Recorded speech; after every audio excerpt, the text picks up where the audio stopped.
Salut chers amis, donc c'est parti pour la 369 du Likutei Moharan qui a été dite à Rosh Hashanah par Rabbi Nachman. C'est parti. Sache que celui qui vole de l'argent à son prochain, c'est la Torah qui parle du vol en passant, lui vole du même coup ses enfants, c'est-à-dire que le voleur dérobe aussi les enfants de la personne volée. En effet, l'argent d'un homme lui parvient essentiellement par l'intermédiaire de sa conjointe, de sa femme.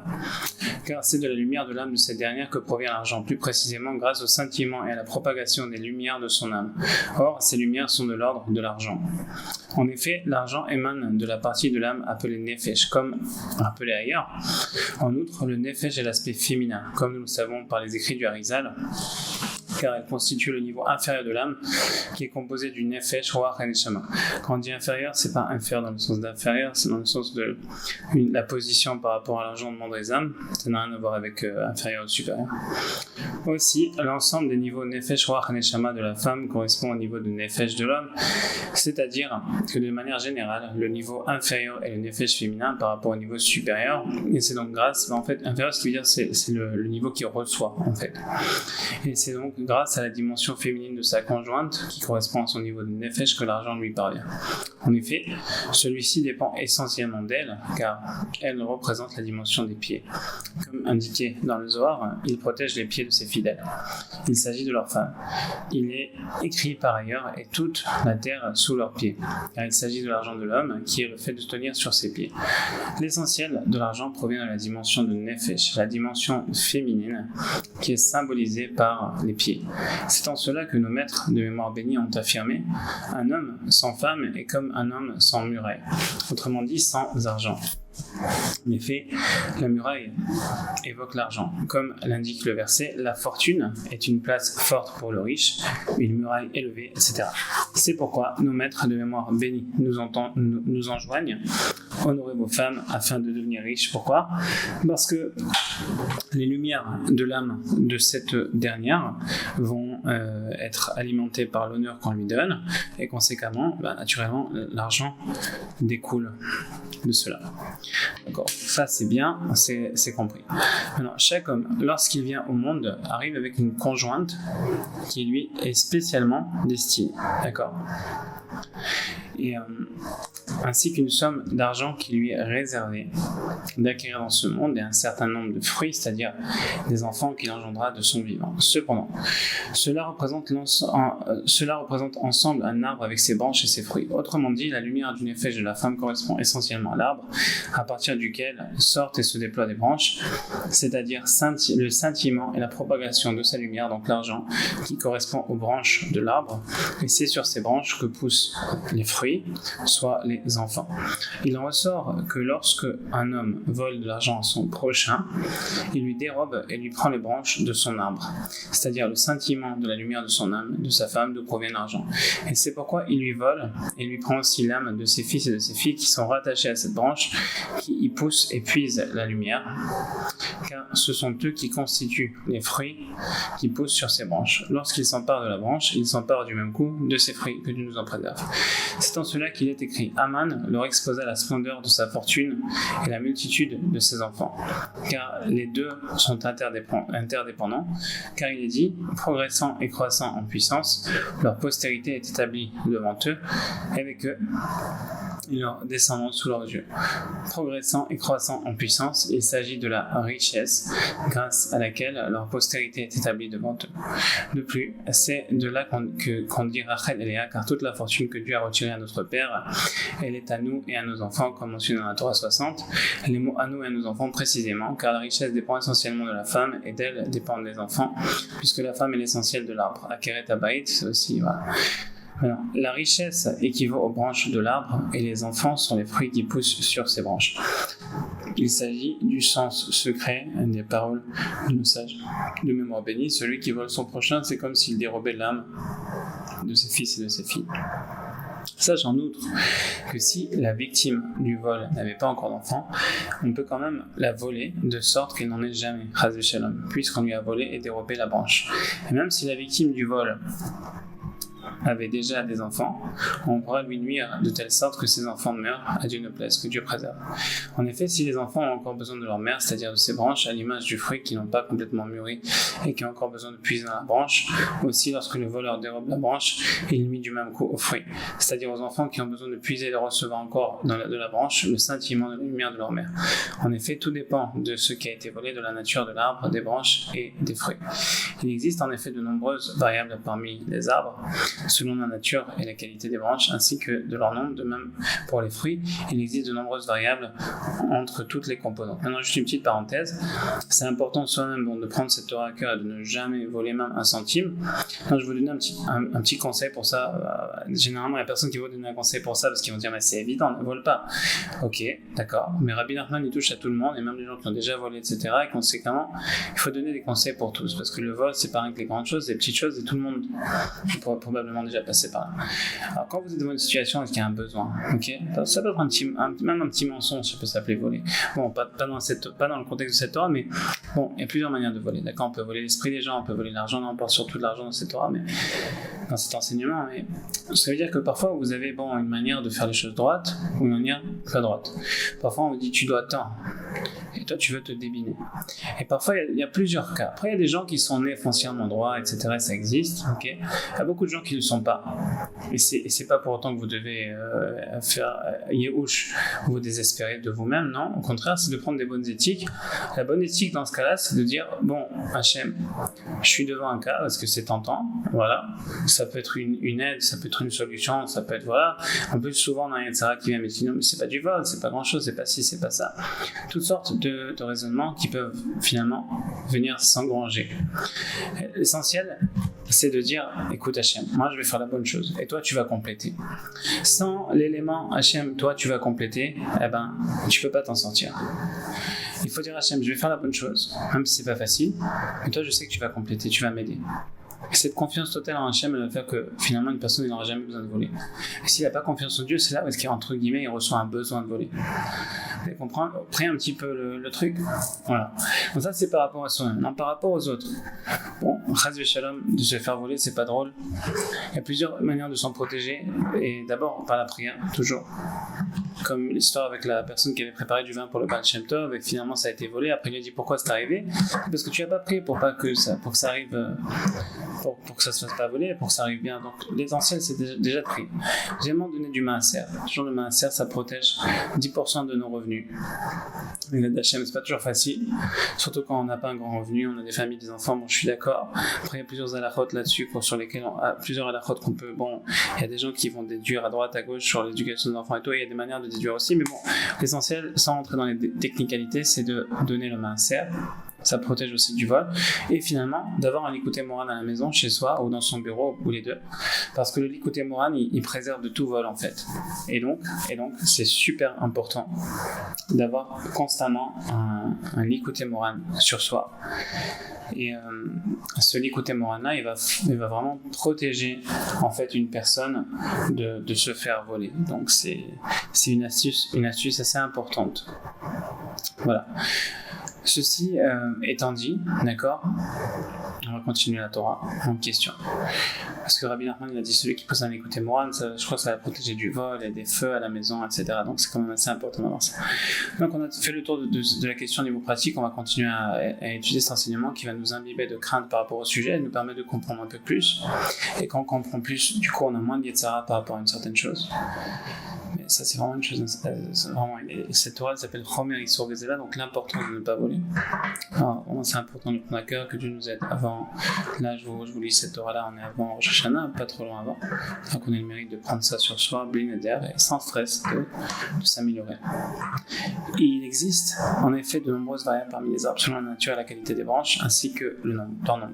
De même pour les fruits, il existe de nombreuses variables entre toutes les composantes. On trouve par exemple un arbre avec beaucoup de branches mais peu de fruits, de même à l'inverse peu de branches mais beaucoup de fruits. Il en va de même en ce qui concerne la qualité des branches. Certains arbres possèdent une seule branche mais celle-ci est de très très grande valeur. D'autres possèdent 10 branches qui tous ensemble valent à peine 10 pièces d'argent. En outre, on On trouve de nombreux pauvres qui ont beaucoup d'enfants mais qui gagnent à grande peine un sou. Dans ce cas, ces branches sont de piètre qualité et atteignent difficilement la valeur d'une pièce d'argent. Ça ne veut pas dire que les enfants ne sont pas bons, hein. Là, ça veut dire simplement c'est le canal par lequel ils viennent. Ou bien il y a peu de branches et de faible qualité. De même, à l'opposé, celui qui est très riche, du fait que sa branche est de très grande valeur, ou parce qu'il possède de nombreuses branches de grande valeur, peut parfois malgré tout n'avoir que très peu d'enfants. Poursuivons cette parabole avec un arbre qui aurait 3 branches et dont la caractéristique de chacune d'elles serait de ne donner que 2 fruits. Il en ressort que cette personne devrait avoir 6 enfants.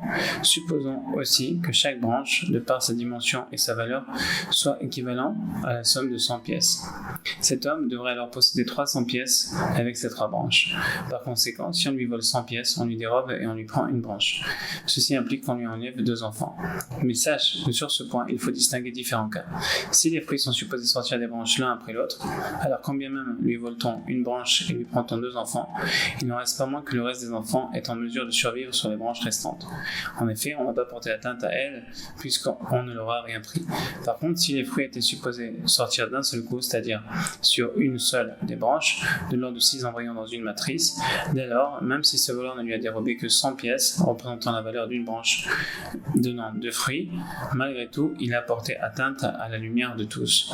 En effet, il aurait dû sortir tous ensemble et ce voleur a pris et amoindri de leur lumière. Ainsi, ils ont donc perdu leur plénitude.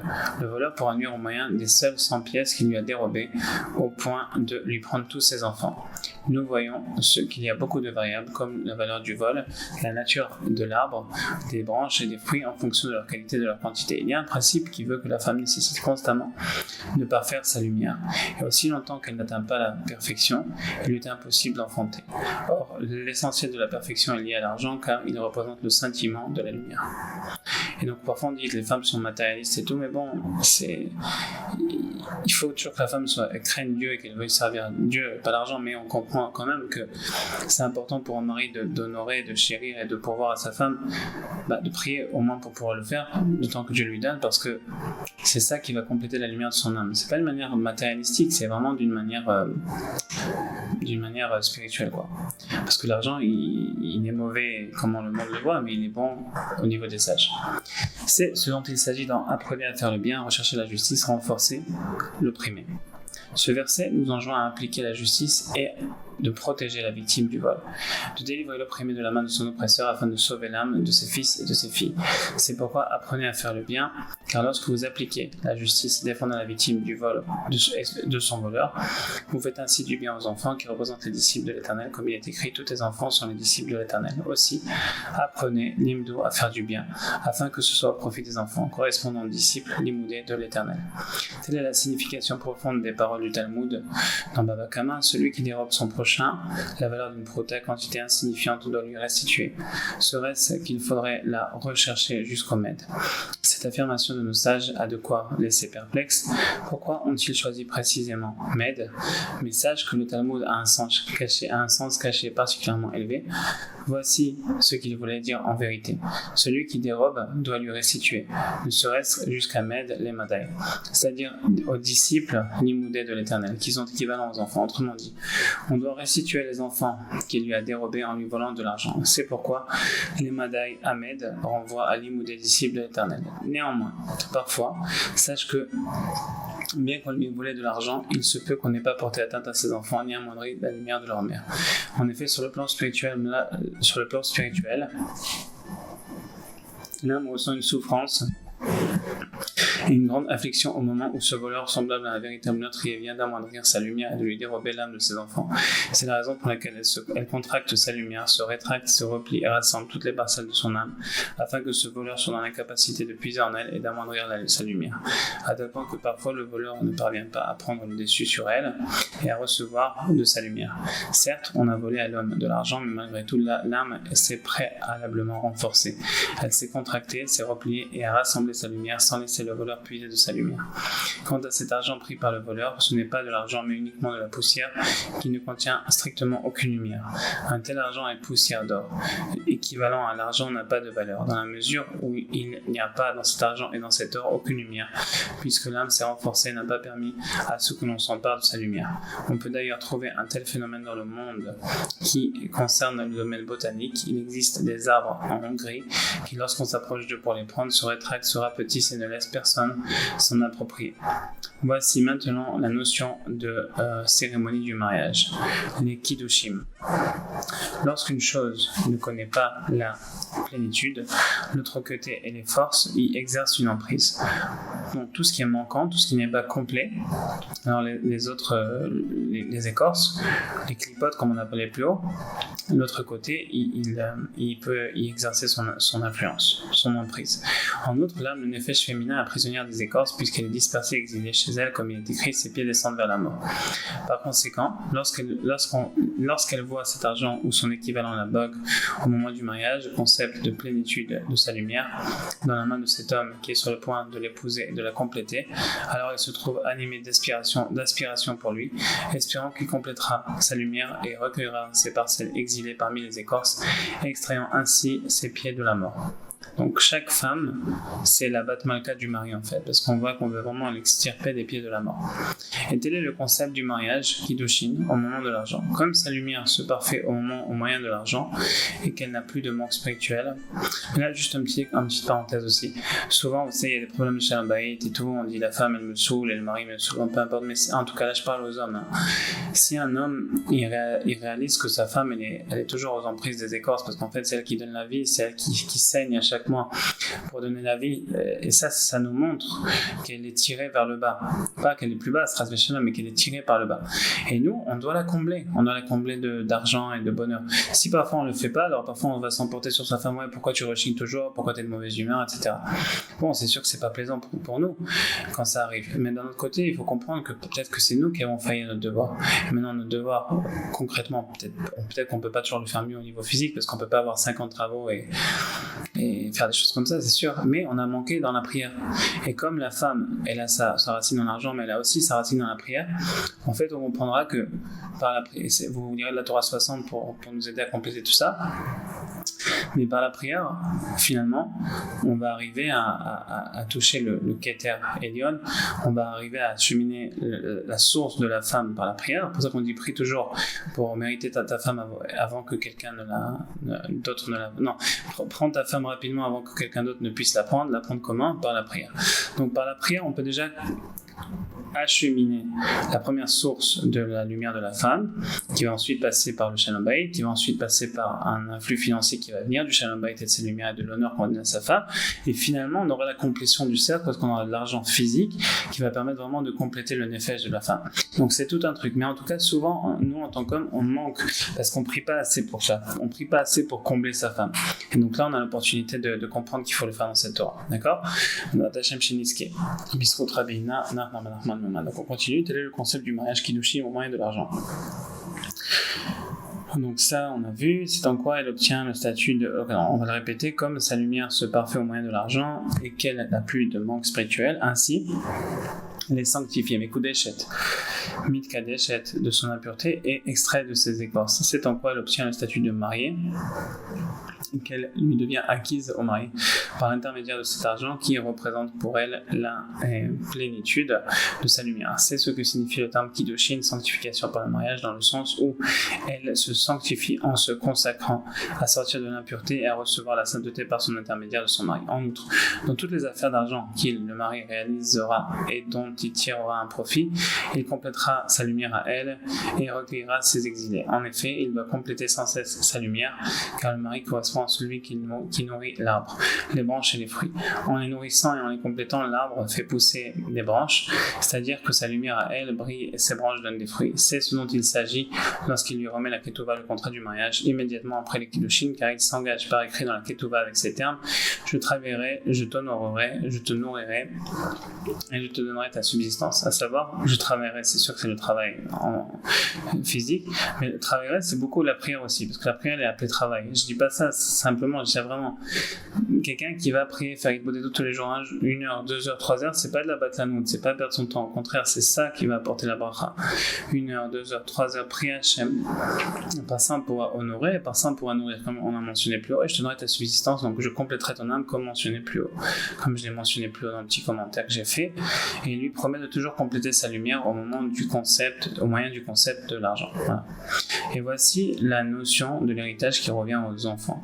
Parce qu'en fait, c'est vrai, finalement, nous, qu'est-ce qui est dans la Ketouba, comment tu peux marquer je vais t'apprendre de l'argent? Bon, après, Rabbi Nachman dit, celui qui sert sa ceinture pour pouvoir à ses proches, tu lui donneras le moyen de le faire. Ça, c'est vrai. En même temps, ça peut lui apporter énormément de stress, d'insultes, de toutes sortes de choses qui peuvent être liées à ça. Donc, comment tu fais? La seule chose qui est vraiment dans la main de l'homme, c'est la crainte de Dieu, c'est de prier Hachem. Ça, oui. Maintenant, le nombre d'argent que tu auras ou pas, même ça, c'est dans la main de Dieu. Tu sais très bien, c'est marqué Rosh Hashanah, Dieu, c'est lui qui décrète. Alors, il faut vraiment, Ashrei Adam et Tametzbar. Heureux est l'homme qui mérite de vraiment, mettre l'essentiel de son effort dans la prière, parce que c'est le seul contrôle qu'on a réellement. Vous comprenez? On n'a pas un autre contrôle. Bon, après, on peut essayer de travailler et tout, mais tout dépend de la tefila qu'on va faire, vous comprenez? Voilà. Donc, ça c'était important de comprendre ça. On continue ici. Et voici la notion de l'héritage qui revient aux enfants. Donc on va juste poser parce que j'ai peur que la vidéo soit effacée. Je vais faire une deuxième vidéo que je vais coller à celle-ci. Attendez 2 secondes. La fois Shlema de Michael Ben Chayelvana, Sarah Bat Fortuné, Shlomo Ben Sarah, Tuner Misraël Bezrat Hashem.